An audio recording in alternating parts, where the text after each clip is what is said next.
Assalamualaikum warahmatullahi wabarakatuh. Selamat datang rekan-rekan semua. Pada video kali ini saya akan sharing mengenai korupsi. Korupsi ini menjadi hal yang tidak aneh di Indonesia. Dari beberapa tahun yang lalu, bahkan mungkin korupsi ini sudah terjadi dari zaman beberapa ratus tahun yang lalu, dari zaman kerajaan Indonesia gitu. Nah, korupsi ini dari bahasa Latin, istilahnya yang pertama kita sering mendengar istilah korupsi ini diistilahkan corruptio gitu ya, corruptio atau corruptus. Nah, ini mengambil istilah dari bahasa Latin. Nah, artinya di sini ada beberapa, di antaranya kebusukan, keburukan, kebejatan, ketidakjujuran, dapat disuap, tidak bermoral ya, penyimpangan, dan dari kesucian gitu. Intinya semua hal yang negatif gitu berhubungan dengan kata korupsi ini, atau tadi apa, corruptio atau corruptus. Jadi hal yang kalau kita sering mendengar korupsi berarti diidentikan dengan hal ini gitu ya, diidentikan dengan hal yang negatif gitu ya. Nah, kemudian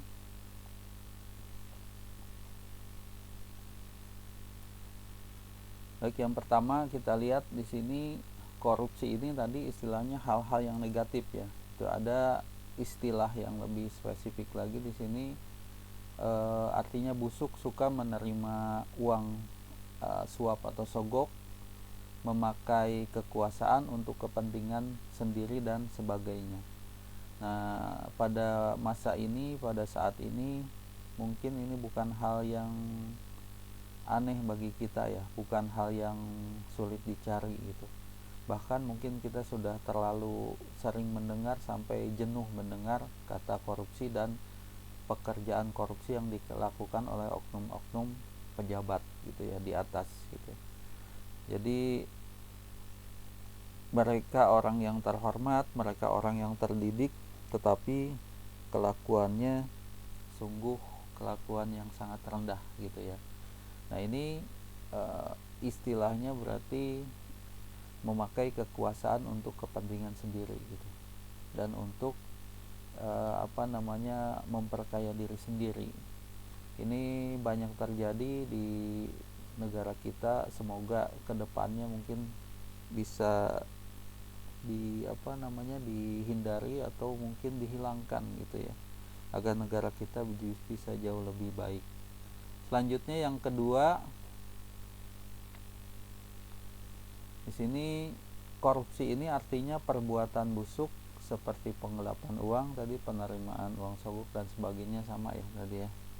Ini korup sama ini korupsi perbuatannya. Kemudian ada koruptor gitu ya. Nah, koruptor ini adalah orangnya, orang yang melakukan korupsi. Dan sudah sangat banyak koruptor-koruptor yang ditangkap oleh penegak hukum, terutama kalau di Indonesia yang terkenal itu KPK, Komisi Pemberantasan Korupsi. Tetapi ternyata masih tetap ada saja gitu ya koruptor-koruptor yang bermunculan, koruptor baru bermunculan gitu. Mungkin bisa jadi koruptor lama yang belum tertangkap gitu ya. Nah, ini banyak istilahnya banyak terjadi. Jadi kadang kita berpikir efek jera yang ditimbulkan ternyata masih belum membuat mereka jera gitu ya. Kita tidak tahu sebagai rakyat harus berbuat seperti apa gitu. Tapi mudah-mudahan nanti ada perbaikan, ada perkembangan yang jauh lebih signifikan bagi kondisi pemerintahan di Indonesia utamanya ya, atau seluruh rakyat Indonesia lah, jangan sampai ada yang melakukan korupsi gitu. Kemudian selanjutnya, perbuatan korupsi ini menyangkut beberapa hal gitu ya. Yang pertama adalah sesuatu yang bersifat amoral gitu. Kalau amoral di sini mungkin karena ada faktor ketidaktahuan atau faktor kelainan, atau kalau anak-anak mungkin faktornya mas karena memang masih anak-anak gitu. Tapi kalau kita anggap amoral di sini, kebanyakan mereka di Indonesia itu yang korupsi itu orang-orang yang sudah sudah dewasa gitu ya. Ini melakukan hal yang tidak bermoral. Kemudian selanjutnya, nah ini sifat dan keadaan yang busuk tadi ya. Jadi membuat sesuatu itu menjadi busuk gitu ya. Kalau buah menjadi busuk kan sebetulnya sudah tidak layak digunakan, orang sudah tidak mau memakan gitu ya. Berarti sifat yang dilakukan sesuatu sifat yang membuat orang itu tidak suka gitu, membuat orang itu sangat benci gitu ya. Nah kemudian menyangkut jabatan, instansi atau aparatur pemerintah. Nah ini biasanya hubungannya korupsi ini dengan unsur-unsur ini, yaitu jabatan, instansi atau aparatur pemerintah. Kenapa banyak disorot ini? Karena mereka menggunakan kekuasaan yang diamanahkan kepada mereka oleh masyarakat, oleh rakyat gitu ya. Kalau di Indonesia ya oleh rakyat Indonesia, termasuk penggunaan uang rakyat gitu. Maka disoroti secara secara lebih ketat lagi gitu. Tapi walaupun sudah diawasi, sudah banyak sekali demo, ya tetap saja banyak terjadi juga gitu.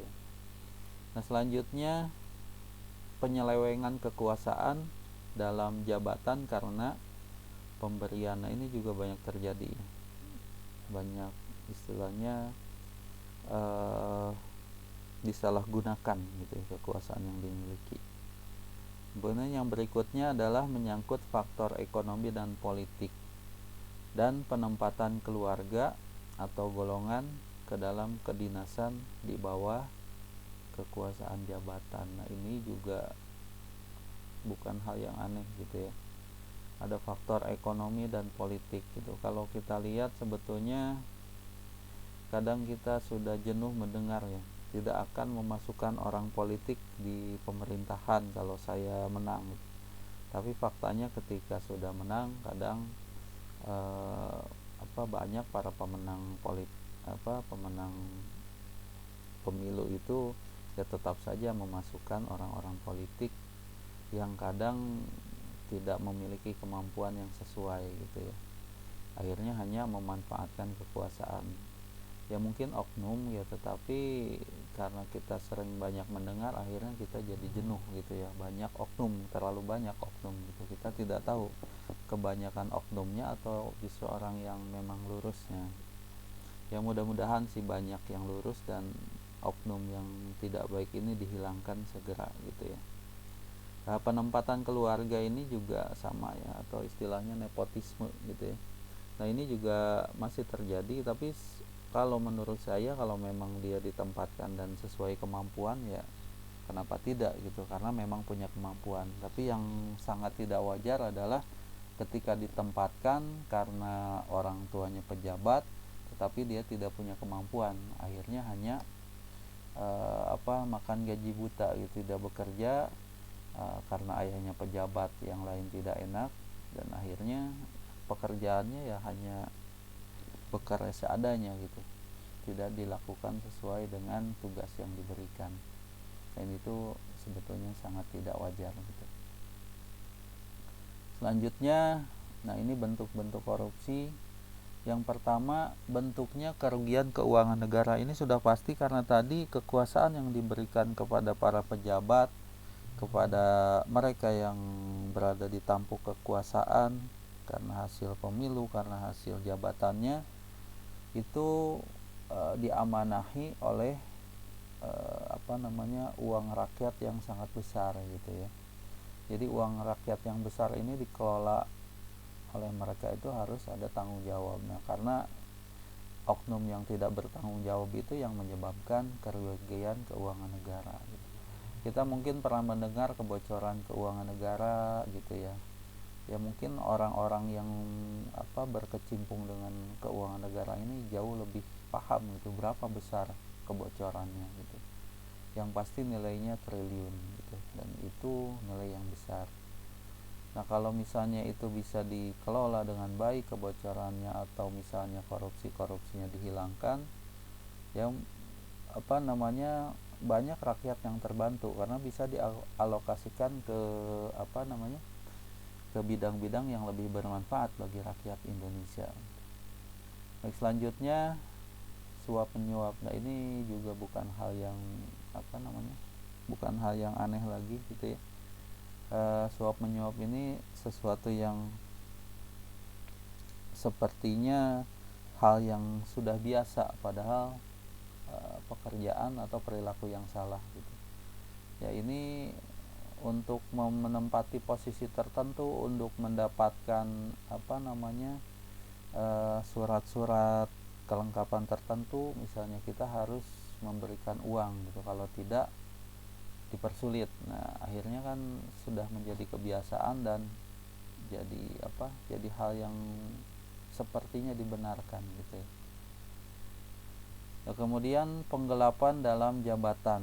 Nah, ini juga sama, karena dia punya jabatan, karena dia punya kekuasaan, itu banyak hal yang dia lakukan dengan cara yang salah gitu ya, untuk keuntungan diri sendiri. Nah, ini juga masih ada mungkin para pejabat kita, oknum-oknumnya yang melakukan penggelapan ini gitu ya. Pemerasan, nah ini secara tidak langsung juga mirip-mirip dengan suap menyuap, tapi di sini lebih ke tekanan gitu ya. Kalau Anda tidak membayar, surat ini tidak akan dikeluarkan misalnya. Kalau kamu tidak membayar, kamu tidak naik jabatan dan lain sebagainya. Nah, itu sudah masuk ke pemerasan. Tetapi karena dia punya kekuasaan, karena dia punya jabatan, kita yang di bawahnya tidak punya kekuatan untuk melawan secara seimbang gitu, karena kadang yang ada justru kita yang jadi korban gitu. Nah, selanjutnya adalah perbuatan curang. Nah, ini juga banyak terjadi ya, orang-orang berbuat curang untuk kepentingan, apalagi curang itu dilakukan oleh mereka yang mempunyai jabatan tadi gitu ya. Kemudian benturan kepentingan dalam pengadaan. Nah, ini biasanya berhubungan dengan dana-dana yang akan dikeluarkan untuk pengadaan tertentu, misalnya pengadaan barang untuk pemerintah, pengadaan untuk apalah. Seperti yang lalu ketika KTP elektronik itu kita memerlukan alat untuk memindai gitu ya. Nah, itu sempat terjadi juga kasus-kasus gitu ya. Itu juga untuk pengadaan alat-alat di seluruh Indonesia, dan itu berhubungan dengan uang besar. Mungkin karena ada oknum yang tergiur oleh uang yang besar tadi, mencari mencari untung di sana. Karena dia punya jabatan, akhirnya ada benturan antara kepentingan dengan tadi keinginan untuk korupsi gitu ya, dan lain sebagainya. Yang selanjutnya ya gratifikasi. Itu bisa diistilahkan hadiah ya, kita memberi hadiah, kita memberi uang sesuatu, uang terima kasih gitu. Nah, ini juga sama ya, kalau dibiasakan sebetulnya akan sangat tidak baik gitu. Akhirnya kalau tidak ada uang ya dipersulit gitu. Baik, selanjutnya ada faktor-faktor penyebab korupsi. Di sini diantaranya ada faktor eksternal, kemudian faktor internal. Nah, ini mohon maaf, yang pertama kita internal dulu ya, faktor internal. Faktor internal ini merupakan penyebab korupsi yang datang dari diri sendiri. Nah, ini tergantung dari individunya gitu ya. Kalau individunya memang sudah kuat dan tidak mau tergiur untuk korupsi, ya persentase untuk dia berbuat korupsinya akan sangat kecil gitu. Ya mungkin walaupun masih bisa kalau kondisi terpaksa, karena memang dia masuk dalam lingkaran yang tidak bisa dia keluar di situ, terpaksa bisa saja terjadi. Tapi kalau faktor internalnya kuat, ya bisa jadi dia keluar dari lingkaran tersebut agar dia bisa terhindar dari korupsi gitu ya. Nah, ini intinya pribadi internal dirinya memang punya keinginan kuat untuk bersih, menjadi orang yang bersih, atau ya yang apa adanya, mengikuti mengikuti lingkungan yang ada saja gitu. Kalau lingkungannya jelek, dia ikut jelek gitu.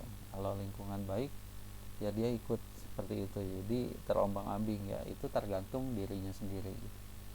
Jadi faktor internal ini juga sangat penting ketika dia bertemu ke dalam lingkungan-lingkungan yang memang kurang baik atau negatif, yang dia bisa menolak, akhirnya mungkin keluar dari lingkungan yang negatif tadi. Yang kedua berikutnya adalah faktor eksternal tadi. Nah, faktor eksternal ini penyebab terjadinya korupsi karena sebab dari luar gitu ya, sebab dari luar gitu. Nah, sebab luar tadi yang mengarah ke faktor eksternal ini ada beberapa. Nah, ini diambil dari ICW ya. Dari ICW ini mengarahkan ada beberapa, kita lihat. Yang pertama yang mempengaruhi, mungkin sebetulnya banyak juga di luar itu yang, tapi kita rangkum dari pendapatnya ICW ini. Yang pertama adalah faktor politik.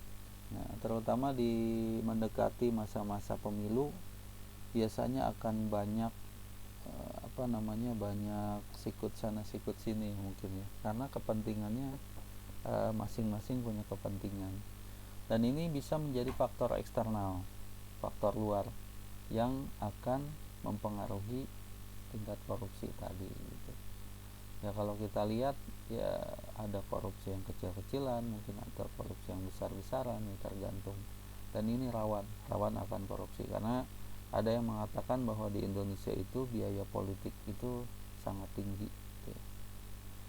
Ya, untuk menjadi seorang kepala desa mungkin butuh berapa ratus juta atau berapa puluh juta, saya kurang tahu, tapi intinya butuh banyak uang untuk menjadi figur-figur atau tokoh-tokoh pemimpin yang berhubungan dari sumber politik ini gitu ya.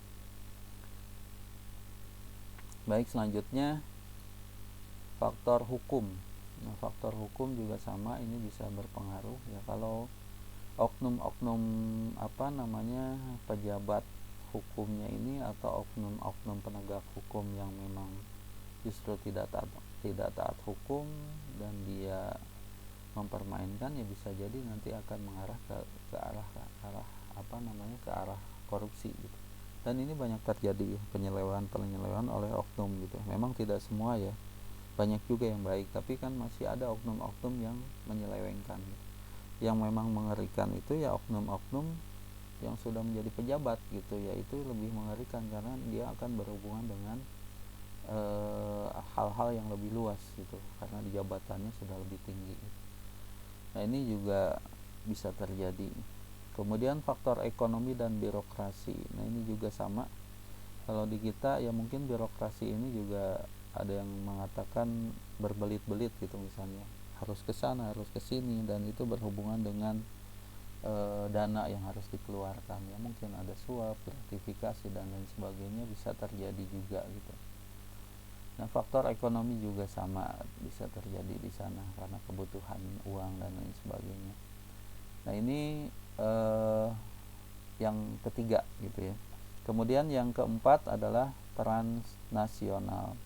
Ya, ini juga berhubungan dengan luar negara Indonesia, bukan hanya nasional, ini sudah transnasional, berarti sudah maju ke unsur yang lebih luas dari negara Indonesia, sudah masuk ke negara-negara lain gitu.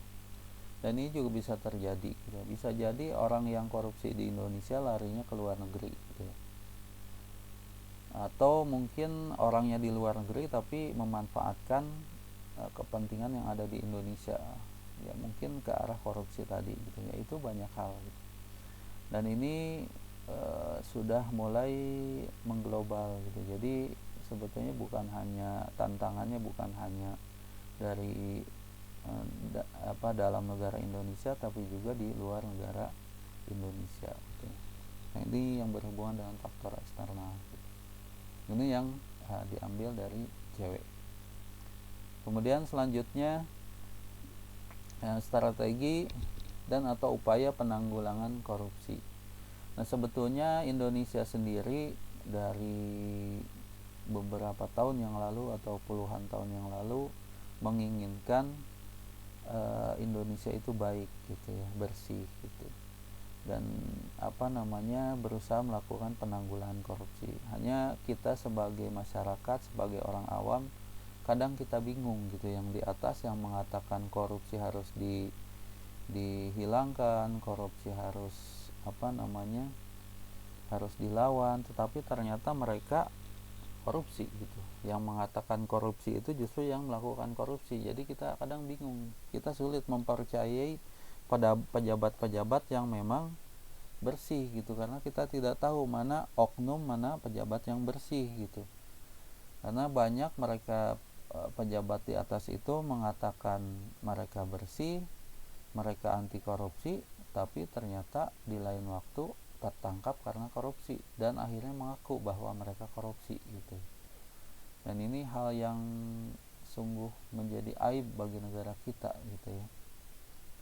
Tapi karena sudah terbiasa, akhirnya ya mungkin jadi biasa gitu bagi mereka, walaupun ini hal yang salah gitu ya. Nah, kita lihat yang pertama, pembentukan lembaga anti korupsi. Nah, ini sudah dicanangkan di beberapa tahun yang lalu gitu ya.